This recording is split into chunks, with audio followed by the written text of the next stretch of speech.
ہمارے معاشرے کو خراب کرنے والی چیزوں کے اندر ایک بہت بڑی وجہ ہمارے صبر نہ کرنا ہے، ایک دوسرے کی غلطیوں کو درگزر نہ کرنا ہے، ایک دوسرے کو معاف نہ کرنا ہے۔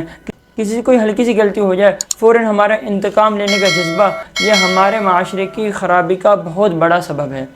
ہمارے اس رویے کا سبب دین سے دور ہونا ہے اور اپنے پیارے حبیب محمد مصطفیٰ صلی اللہ تعالی علیہ وآلہ وسلم کی زندگی پر عمل نہ کرنا ہے، ان کی سیرت طیبہ پر عمل نہ کرنا ہے، اللہ تعالیٰ اور محمد صلی اللہ تعالی علیہ وسلم کی تعلیمات کو بھلانا ہے۔ آپ صلی اللہ تعالی علیہ وآلہ وسلم تو سب سے زیادہ صبر کرنے والے تھے، سب سے زیادہ درگزر کرنے والے تھے، سب سے زیادہ برداشت کرنے والے تھے۔ اگر کوئی آپ صلی اللہ تعالی علیہ وآلہ وسلم کو تکلیف پہنچاتا تو آپ صلی اللہ تعالی علیہ وآلہ وسلم اسے درگزر فرما دیا کرتے تھے۔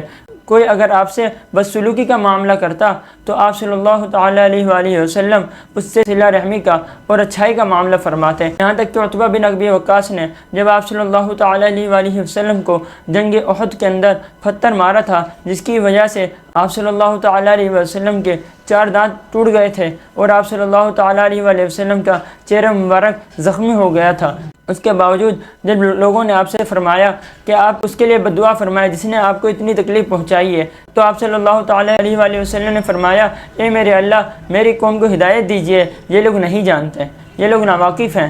یہ لوگ نادان ہیں۔ ایک طرف ہمارے پیارے نبی کی یہ تعلیم ہے کہ کوئی جنگ کے اندر بھی آپ کو اتنی تکلیف پہنچا رہا ہے تو بھی آپ اس سے درگزر فرما رہے ہیں، بلکہ الٹا ان کے لیے دعائیں کر رہے ہیں۔ اور دوسرا ہم لوگ ہیں کہ اگر راستے میں آتے ہوئے ہماری گاڑی سے کسی گاڑی ٹکرا جاتی ہے، کسی کی بائک لگ جاتی ہے، اگرچہ ہمیں پتہ ہوتا ہے کہ اس سے غلطی ہو گئی ہے، لیکن ہم لوگ فوراً گاڑی سے اتر کر اس سے لڑنے کے لیے تیار ہو جاتے ہیں، درگزر نہیں کرتے، فوراً آگ بگولا ہو جاتے ہیں، چہرہ ہمارا سرخ ہو جاتا ہے۔ اگر ہماری فیکٹری کے اندر، آفس کے اندر، دکان کے اندر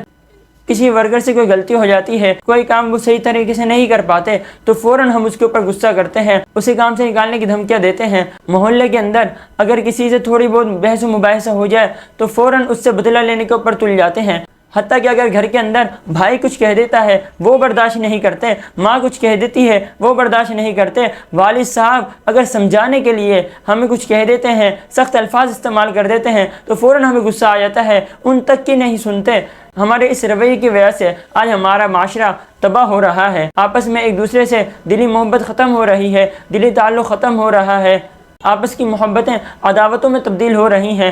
اور اس سب کی وجہ اپنے دین کو چھوڑنا، آپ صلی اللہ علیہ وآلہ وسلم کی تعلیمات کو چھوڑنا، قرآن و حدیث کو چھوڑ دینا، یہ اس سب کی وجہ ہے کہ ہم نے اپنے پیشوا کو، کہ جو ہمارے لیے بہترین آئیڈیل تھے، کہ اللہ تعالیٰ نے جن کو ہماری اصلاح کے لیے بھیجا، ہم نے انہی کے طریقے کو چھوڑ دیا۔